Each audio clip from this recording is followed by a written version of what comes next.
Hi అండి, అందరికీ నమస్కారం. ఈరోజు నేను చెప్పబోయే టాపిక్ వచ్చేసి బిగ్ బాస్ గురించి అండి. ఈ బిగ్ బాస్ గురించి చెప్పాలని నాకు ఇంట్రెస్ట్ లేదు, కానీ ఒక చిన్న ప్రయత్నం అయితే చేయగలుగుతాను. డైలీ మన జీవితాల్లో జరిగే రొటీన్ స్టోరీస్, ప్రతి ఒక్కరి జీవితాల్లో డైలీ జరిగే రొటీన్ స్టోరీస్. ఫర్ సపోజు ఒక వ్యక్తి ఒకరి పట్ల ఎలా నడుచుకుంటాడు, సమయాన్ని బట్టి సందర్భాన్ని బట్టి ఎలా రియాక్ట్ అవుతాడు, ఈ విషయాన్నే ఒక 20 మందినో ఒక 30 మందినో తీసుకెళ్ళి ఒక రూమ్లో వేసి డైలీ వాళ్ళు ఏం చేస్తున్నారు, వాళ్ళు ఏం గొడవ పడుతున్నారు, వాళ్ళు ఎలా ఉంటున్నారు, ఈ సమయం బట్టి సందర్భం బట్టి వాళ్ళు చేసే ప్రదర్శనలు ఇవన్నీ మనకి కళ్ళ ముందు చూపిస్తున్నారు. అంటే ఇది మన దరిద్రాన్ని మనకే చూపిస్తున్నారు. బిగ్ బాస్ గురించి నేను నెగిటివ్గా చెప్పడం లేదు, పాజిటివ్గా చెప్పడం లేదు. ఒక చిన్న లాజిక్ చెప్తాను, ఈ లాజిక్ని మాత్రం మిస్ కాకండి ప్రతి ఒక్కరు ప్లీజ్. బిగ్ బాస్ ఫ్యాన్స్ ఎవరైనా సరే ఈ లాజిక్ని ఒకటే మిస్ కాకండి. నిజంగా మన జీవితంలో మనం చేసే ప్రయత్నం ఎలా ఉండాలంటే సమాజం మనం తలెత్తి చూసేలా ఉండాలి. నువ్వు పోరాడేదేదో ఒక సమాజం పట్ల గౌరవంగా పోరాడు. నీకు నలుగురిలో గుర్తింపు ఉంటుంది, నలుగురు నిన్ను చూసి మెప్పు పొందుతారు. ఇలాంటి కల్చరల్ ప్రోగ్రామ్స్కి మీరు ఇలా అలవాటు పడడం వల్ల ఎంత హీన స్థితికి దిగజారిపోతుందంటే మన సమాజము. ఉన్నది వాస్తవంగా చెప్తున్నాను, ప్రతి ఒక్కరు కూడా నీట్గా అర్థం చేసుకోండి. తప్పుడు కామెంట్లు మాత్రం పెట్టడానికి వెళ్ళకండి. ఈరోజు పల్లవి ప్రశాంత్ నేను బాగా ఆడలేదు అని చెప్పడం లేదు, అమర్దీప్ బాగా ఆడలేదని కూడా నేను చెప్పడం లేదు.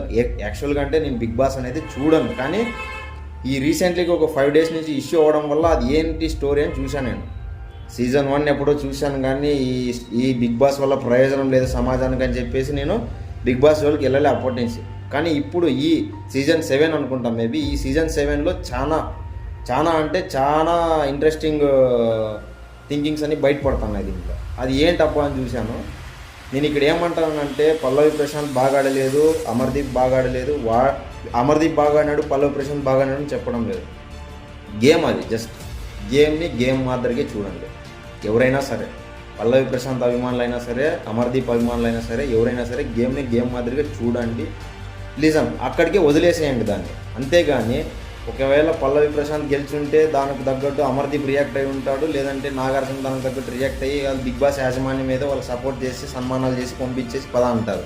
అరే మధ్యలో మీకేం వచ్చిందిరా, మీ జీవితాన్ని మీరు స్పాయిల్ చేసుకుంటున్నారు. ఈరోజు పల్లవి ప్రశాంత్ అరెస్ట్ అయిపోయినాడు, ఆయన వెనక ఇంకా 15 మంది పోయిన అరెస్ట్ అయిపోయారు. మీకు అర్థమవుతుందా? మీ జీవితాన్ని మీరు స్పాయిల్ చేసుకుంటున్నారు. అదేదో నువ్వు పోరాడేది సమాజం కోసం పోరాడరా, నిన్ను నలుగురు గుర్తుపెట్టుకుంటారు. సమాజం పట్ల గౌరవంగా ఉండడానికి ట్రై చేయి. బిగ్ బాస్ షో అనేది ఒక రియాలిటీ షో. నీ లైఫ్లో జరిగే కొన్ని మూమెంట్స్, నీ కళ్ళ ముందే జరుగుతున్న ఎన్నో అన్యాయాలు, ఎన్నో అక్రమాలు, ఎన్నో మాన ప్రాణాలు పోయే స్థితులు ఎన్నో జరుగుతున్నాయి. అలాంటి విషయాలపై నువ్వు పోరాడు. వాటి మీద పోరాడితే సమాజం పట్ల నువ్వు గౌరవంగా బతికినోడవుతావు. అది తెలుసుకోండి. ఇంట్లో మీ అమ్మ మీ నాన్నని గౌరవించండి. ఫస్ట్ నువ్వు నీ జీవితంలో నీ ఇంటి పక్కన ఏం జరుగుతుందో, నీ ఇంట్లో ఏం జరుగుతుందో, నీ వీధి బయట ఏం జరుగుతుందో వాటి పట్ల నువ్వు పోరాడు తర్వాత బిగ్ బాస్లో వెళ్ళి వాళ్ళ దగ్గర పోరాడదు అంట. ఈరోజు బిగ్ బాస్ యాజమాన్యము పల్లవి ప్రశాంత్కి టైటిల్ ఇచ్చింది, 50 లక్షల డబ్బులు ఇచ్చింది. సో పల్లవి ప్రశాంత్ అరెస్ట్ అయిపోతే ఏదో బయటకు వచ్చేస్తాడు, ఏదో వాళ్ళకి బిగ్ బాస్ యాజమాన్యం వాళ్ళకి సపోర్ట్ చేసి బయటకు పిలుచుకొచ్చేదో ఏదో జరుగుతుంది. నిన్నెవర్రా పిలుచుకొస్తాడు బయట? ఎవర్రా నిన్ను కాపాడేది? కొద్దిగా మైండ్ పెట్టి ఆలోచించండి. మీ జీవితాన్ని మీరే సంకనాగించుకుంటున్నారు. జై భారత్, జై జనసేన, జై హింద్.